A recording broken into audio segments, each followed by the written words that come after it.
So a lot of stories, we start with this. Shedeur Sanders was sliding. Suddenly, stories started to pop out from Jacina Anderson, Todd McShay, Jonathan Jones, NFL insider for CBS, stuff that wasn't out there as much pre-draft. I mean, we knew that legendary draft room. We could see that was a bit cringe. But when people were starting to explain, well, what happened? Well, stories started coming out that he sandbagged certain interviews or was brash.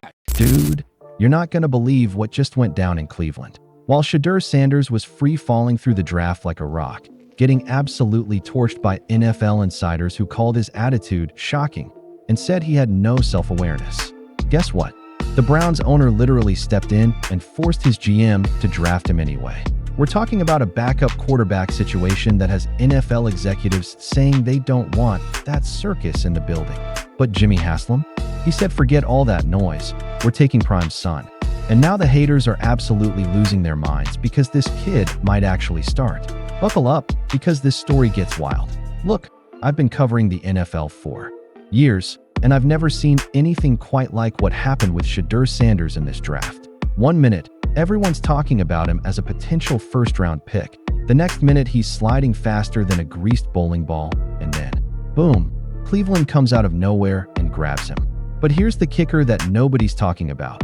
This wasn't some strategic GM move. This was an owner going rogue. Let me paint you the picture of what really went down behind the scenes, because the stories that came out after draft night, they're absolutely insane.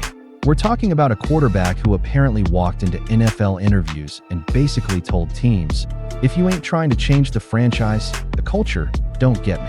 I mean, can you imagine?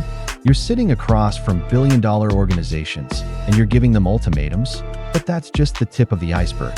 According to Bruce Feldman's reporting, this kid didn't just have attitude problems. He had what NFL insiders are calling a complete lack of self-awareness. One former NFL quarterback coach told Feldman that the intel he was getting on Sanders was shocking. Not concerning, not worrying, shocking. That's the kind of word that makes GMs break out in cold sweats. Here's where it gets really juicy though.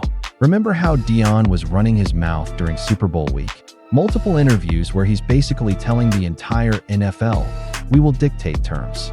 We will not play for certain teams. Bro, that's not how this works. You don't get to boss around billion-dollar franchises when your son isn't even a guaranteed first-round talent. And let's be real here. Shedeur wasn't some generational prospect like his daddy was. Deion Sanders was an A++ prospect, arguably the best cornerback to ever play the game. Teams would put up with his antics because the talent was undeniable. But Shedeur? NFL scouts were already saying he doesn't have a big arm. He's not mobile. And now you're telling me he's sandbagging interviews too? The stories about those interviews are wild. Apparently, this dude was so unprofessional in team meetings that executives started questioning whether they wanted him as a backup, let alone a starter. And here's something most people don't understand about the NFL. Once you're labeled as a celebrity backup, you're basically radioactive. Remember Tim Tebow? Massive celebrity, couldn't get a job because nobody wants that circus for a backup quarterback. Teams want their backup to be the guy who can walk through a mall with sunglasses and a baseball cap and nobody bothers him. They don't want ESPN. Trucks parked outside their facility every day because the backup quarterback's dad is causing drama on social media.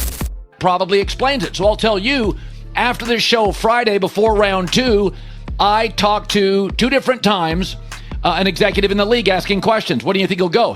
And this executive said to me, he said, if he doesn't go in the first 6 to 8 picks at the top of the second round, then people view him as a backup. And I'll quote it here, I'm not sure how many teams want that circus in the building as a backup. Remember Tim Tebow, celebrity backup, a mess in New York. Bill Belichick made a decision once Mac Jones beat him out in New England. Remember? They let Cam go.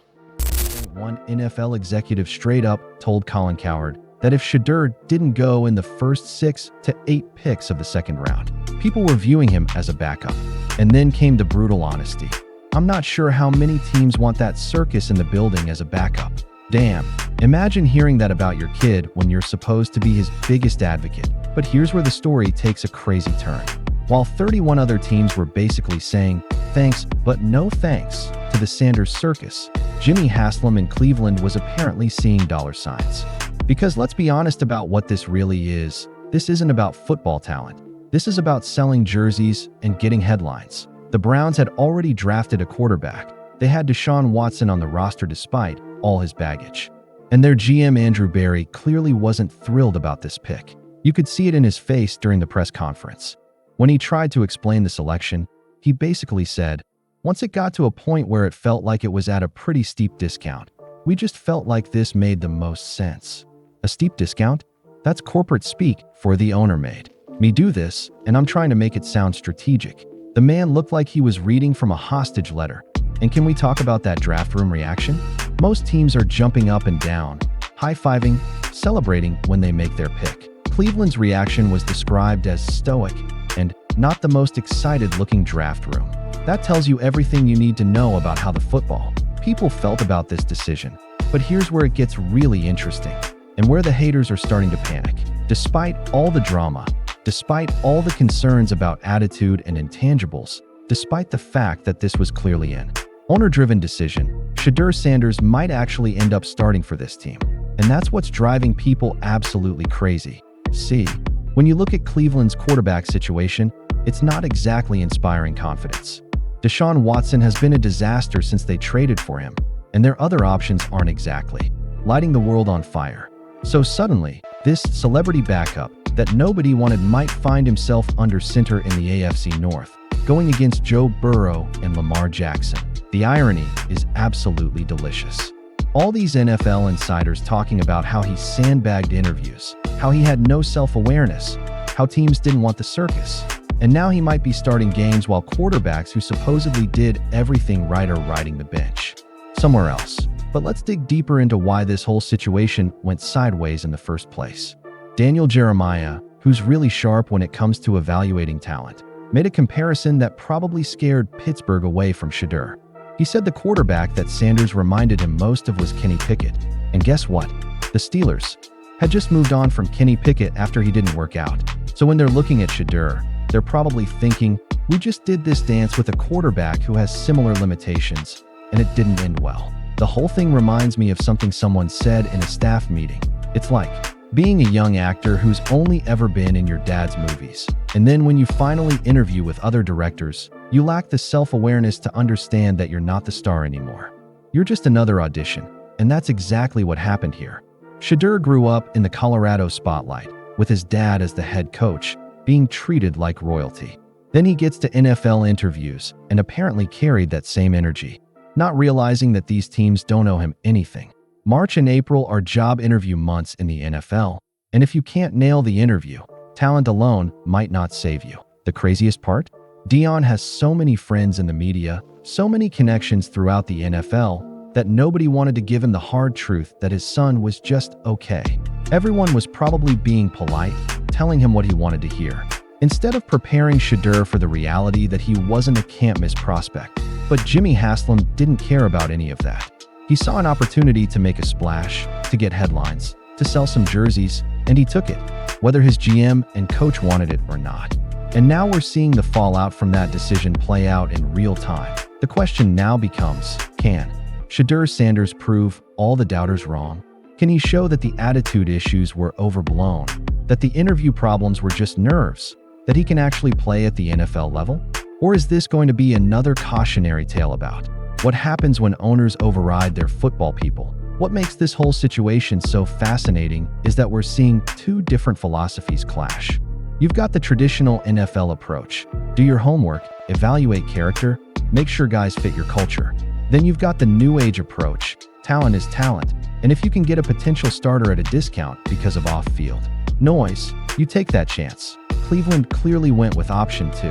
And now they're about to find out if they're geniuses or if they just inherited a massive headache. Because if Shedeur flames out, if the attitude issues become a real problem, if the circus becomes too much to handle, then Jimmy Haslam just proved every NFL executive who passed on Sanders absolutely right. But if this kid balls out, if he shows up, shuts up, and starts winning games, Then suddenly every team that passed on him is going to be answering some tough questions about whether they let media narratives and interview concerns cost them a franchise quarterback. The haters are fuming right now because they can't stand the idea that Shedeur Sanders might have been right all along. That maybe the NFL was overthinking this. Maybe they were too concerned with intangibles and not focused enough on what really matters. Can the kid play football? And here's the thing that's really eating at people. If Shedeur succeeds in Cleveland, it's going to validate everything Shedeur said about dictating terms and not playing for certain teams. It's going to prove that sometimes you have to bet on yourself, even when the whole world is telling you to be humble and grateful for whatever scraps you get. So buckle up, because this story is just getting started. We're about to see whether Jimmy Haslam made the smartest move of his ownership tenure or the biggest mistake. Whether Shedeur Sanders is the next great NFL quarterback or just another cautionary tale about hype versus reality. One thing's for sure though, this is going to be absolutely must-watch television. Because love him or hate him, Shedeur Sanders is about to get his shot to prove everyone wrong. And in a league where quarterback play is everything, that opportunity is all any player can ask for. What do you think? Did Cleveland make the right call? Or are they about to learn why 31 other teams passed? Drop your thoughts in the comments below, and don't forget to subscribe because this story is going to have more twists and turns than a soap opera. Trust me, you don't want to miss what comes next in the Shedeur Sanders saga.